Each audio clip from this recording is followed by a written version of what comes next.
Hey everybody, Stephen Talbot here with another MTG video. Today I want to talk to you guys about Master Waves. On the Pro Tour this weekend, Master Waves and Mono Blue Devotion decks were doing very well. Master Waves actually jumped in price to about $17 on the low end. The deck uses Thassa, the Bident, Tidebinder Mage, Wall of Frost on the sideboard for like the green-red matchups, Frostburn Weird,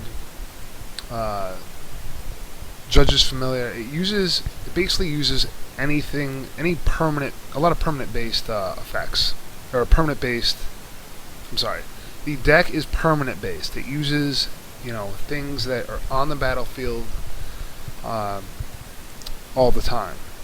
Uses Mutavault. I think that's the kind of the gist of the deck. But the main thing is Master Waves. You put that in the play with a bunch of two double casting cost permanents, and you end up with a bunch of 2/2s. Every time those 2/2s hit, you can draw cards, and you can use your extra mana to make sure that they get through.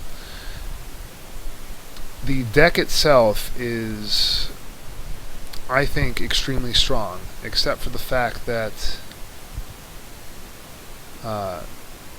it really doesn't do well against like permanent destruction decks, permanent destruction decks, I mean things like white-black that have a lot of different ways to deal with permanents on the board, like Hero's Downfall and Doomblade.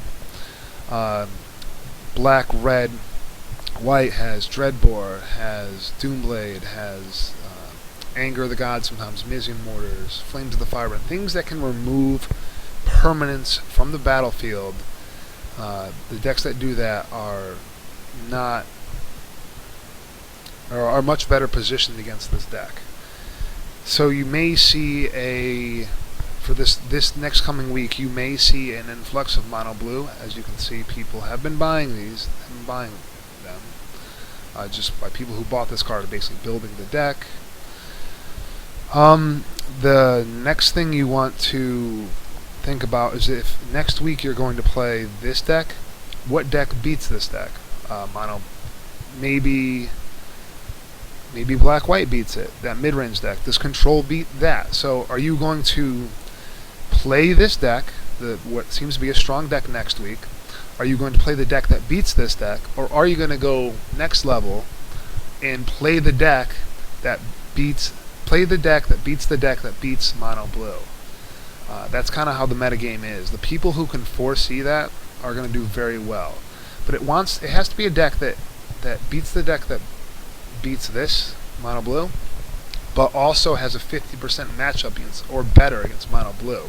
Otherwise, you're just putting yourself in a position where you might as well just play any one of those of the decks that beat this or this deck at that point. So think of a deck, and what I would do, guys, if you have the cards to build the Mono Blue deck, wait till the list comes out, or go online and look up the Pro Tour on YouTube maybe and try to figure out the deck list, and just the general deck list. Put it together. Take the deck you want to play. Sit down with a friend that's very competent and that you guys can both point out mistakes at the end of the game, and play 10 games. This is how I would test. I would play 10 games pre-board and 20 games post-board. And I would take extensive notes. Write down your mulligans, and I wouldn't even mulligan, to be honest with you. But write down your mulligans, write down how many times you drew too many lands, and obviously that could be a shuffling issue, but over the course of 30 games you shouldn't have that many. You should be able to take out statistical anomalies and like super ridiculous draws, and kind of just look at the base facts and figure out what you can do. I'm playing Azurius right now. I really like it. I have 4 Detention Spheres in my main deck because Mono Red really hurts. So you want to go turn 2, either Celestial Flare or Azurius Charm, then just Detention Sphere until you can get Supreme Verdict online and wipe the board. From there on, you can start controlling, the 1 or 2 creatures they try to throw out at you. I'm really interested to see kind of which decks begin to emerge, because even though we're going into week 4, or I should say, are we going into week 4 or going into week 5? I think we're going into week. It technically is 4 because when I said it was week 1, it was week 0. So technically it's week 4.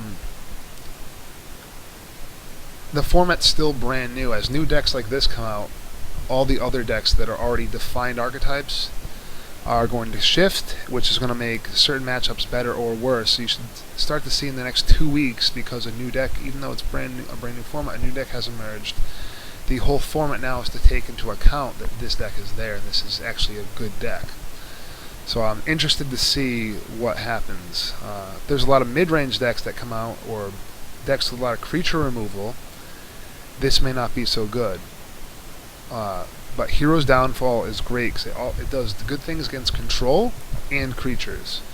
So I suspect that, if anything, sell your Master Waves and maybe pick up a few Hero's Downfalls. I know they don't seem that great now, but I think they probably could go up a little bit if you can get them at the right price. Obviously, the price right now, maybe here, is $6.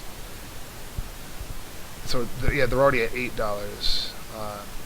If you can get them around, a little lower than that, I would think to do so, because I believe that this card is very versatile now, assuming you're playing a deck that can't afford to play double black. But anyways, guys, like, subscribe down below, comment. I'm also looking for a video capture program that I can start doing longer videos on, so I can do MTGO. Screencast is great, but I want to see if you guys can come up with some different programs that I can do some research on myself and see which one I like the best for what I'm going to be doing. Last thing, I'm very close to 100 subscribers. If I get 100 subscribers, I'm going to put together a different little portfolio of cards, good stuff, bad stuff, maybe a pack or two, and I'll have a video and we'll have a contest. All you gotta do is comment on it, and in like 1 or 2 weeks, I'll pick a date, and that day I'll randomly, on a random number generator, pick a person, and they'll get a nice big pack of cards or pack of things in the mail. Anyways, guys, that's it for today. Stephen Talbot, out.